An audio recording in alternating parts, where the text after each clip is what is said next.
मित्रांनो, आज आपल्या लाडक्या रिदांशच्या स्कूलचा पहिला दिवस असल्यामुळे त्याला आज आम्ही लवकर उठवण्याचा प्रयत्न करत होतो. पण रिदू बडीची बिलकुलही इच्छा नव्हती उठण्याची.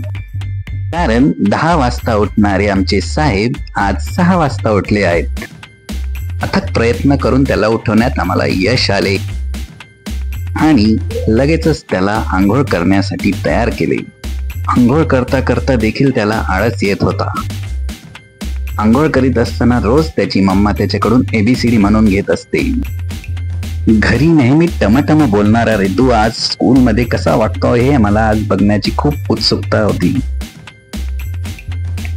चला, आंघोळ तर झाली. आता आमचा हा रिदू द रॅबिट खूपच क्यूट दिसत होता. आंघोळ झाल्यावर त्याला कपडे घालणे म्हणजे युद्ध जिंकण्यासारखेच झाले.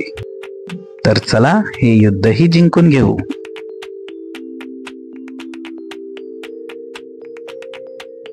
रिदांशने युनिफॉर्म घातल्यावर मला माझ्या शाळेतले दिवस आठवायला लागले. मला असे वाटत होते की मी माझ्या शाळेत जाण्याची तयारी करीत आहे. त्यावेळी शाळेत जाण्याला खूप कंटाळा यायचा, पण आता ते दिवस पुन्हा यावेसे वाटतात. आज रिजूच्या शाळेचा पहिला दिवस आम्ही पॅरेंट्स म्हणून अनुभव घेत आहोत.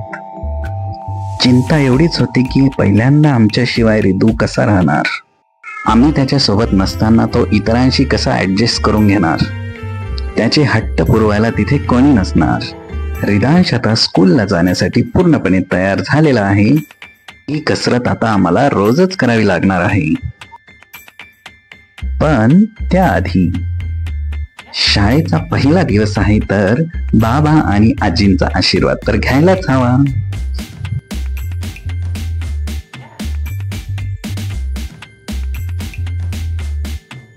त्यानंतर स्कूलला जाण्याआधी थोडी पोज देऊन देऊ. रिदांशला पाहून मला एक गाणं आठवत आहे.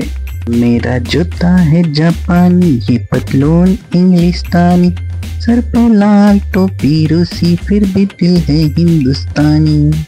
त्यानंतर रिदांश साहेबांना स्कूलमध्ये जाण्याची घाई झाली होती. स्कूलसाठी जात असताना आजीला नातवावर आलेले प्रेम पाहू शकतात.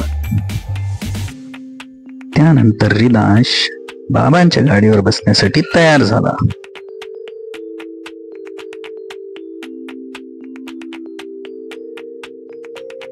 स्कूलला जाण्यासाठी रिदांश आणि बाबा दोघे गाडीवर निघाले.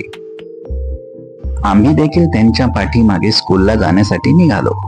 नातवाला शाळेत घेऊन जाण्याचा आनंद बाबांच्या चेहऱ्यावर खुलून दिसत होता. घरातील लहान मुलं जेव्हा शाळेत जायला निघतात तेव्हा आपल्याला आपले बालपण आठवते. तुम्हालाही तुमचे बालपण आठवले की कमेंटमध्ये नक्की सांगा. स्कूलमध्ये पोहोचल्यावर आम्ही पाहिले की रिदांश हातामध्ये रुमाल घेऊन एन्जॉय करत होता आणि इतर मुलं रडत होती. पाहून आम्हाला तर खूपच आनंद झाला. पण आमचा हा आनंद जास्त काळ काही टिकला नाही. कारण थोड्या वेळातच रिदांश जिथे उभा होता त्याच्या शेजारी टीचरने एक रडणारे बाळ आणून उभं केलं आणि त्याला पाहताच रिदांशनेही रडायला सुरुवात केली.